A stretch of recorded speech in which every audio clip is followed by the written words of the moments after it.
खरगोन शहर सीमा से लगे डाबरिया फालिया में ट्रैचिंग ग्राउंड के समीप ट्रांसपोर्ट नगर के लिए आवंटित बेशकीमती जमीन इन दिनों अतिक्रमणकारियों के निशाने पर है। यहां पिछले कुछ दिनों से बांस बल्लियों के सहारे तिरपाल ढालकर झोपड़ियां तैयार कर बस्ती बसाने का प्रयास किया जा रहा था। इसकी सूचना पर शुक्रवार को प्रशासनिक अमले ने जमीन को खाली कराने की कार्रवाई की। दोपहर करीब 12:30 बजे एसडीएम भास्कर गाचले के नेतृत्व में तहसीलदार सहित नपा अमला मौके पर पहुंचा, जहां कार्रवाई के दौरान अतिक्रमणकारियों के विरोध का सामना भी करना पड़ा। अतिक्रमणकारी जेसीबी के सामने खड़े होकर प्रदर्शन करने लगे। अतिक्रमणकारियों के आक्रोश को देखते हुए पुलिस बल बुलाया गया। भारी पुलिस बल की मौजूदगी में यहां बनी झोपड़ियों को जेसीबी की मदद से हटाते हुए सामान जब्त किया गया। कार्रवाई के दौरान बड़ी संख्या में अतिक्रमणकारी भी मौजूद थे। यहां अतिक्रमणकारियों ने कॉलोनी की तरह बाकायदा चुने की लाइनें डालकर अपनी अपनी जमीनें रोकने के साथ ही यहां झोपड़ियां बनाने का प्रयास किया था। सुनियोजित तरीके से हो रहा था अतिक्रमण। एसडीएम ने बताया कि यहां सुनियोजित तरीके से अतिक्रमण किया जा रहा था।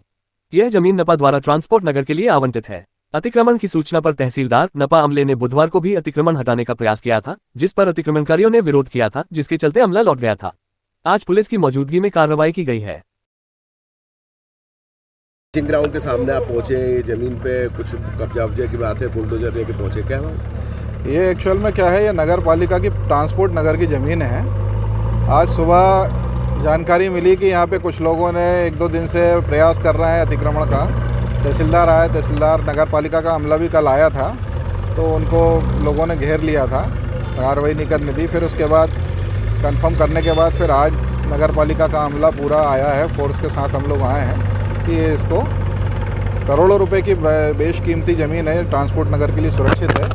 इस पर कोई सुनियोजित तरीके से अतिक्रमण करने का प्रयास कर रहे थे, इस प्रकार से प्रतीत होता है, जिसको कि अभी हम लोग उसको रिमूव करवा रहे हैं। सर, कुछ लोग चिन्हित हुए हैं जो लोग इस प्रकार की हरकतें कर रहे हैं? नहीं, अभी तो ऐसा कोई चिन्हित नहीं हुआ है पर्टिकुलर। ये सब आसपास के गांव के कुछ लोग हैं और कुछ लोग बाहर के भी आए थे, तो अभी तो सब लोग इधर उधर हो गए हैं दाएं बाएं। कॉलोनी काट दी ऊपर लाइन वगैरह? हाँ, वो लोगों ने यहाँ पे अपने अपनी लाइन पर डाल के अपना अपना कब्जा टाइप का प्रयास कर रहे थे, इसलिए। और आज इसीलिए सीएमओ को भी निर्देशित किया है कि भाई यहाँ पे अपने बोर्ड वगैरह लगाएं और फेंसिंग की व्यवस्था करें। अच्छा। क्योंकि ये भविष्य में भी इस प्रकार की गुंजाइश हो सकती है। तो विरोध भी किया क्या कुछ लोग? हाँ, विरोध भी कर रहे हैं वो लोग। विरोध भी कर रहे हैं कि अब जैसे अभी फोर्स कम था, लोग विरोध भी कर रहे थे कि भाई पत्थर वत्थर भी कुछ लोग फेंक रहे थे, तो उन पर हम लोग कर रहे हैं, सख्ती से कार्रवाई करके उनको हटाएंगे।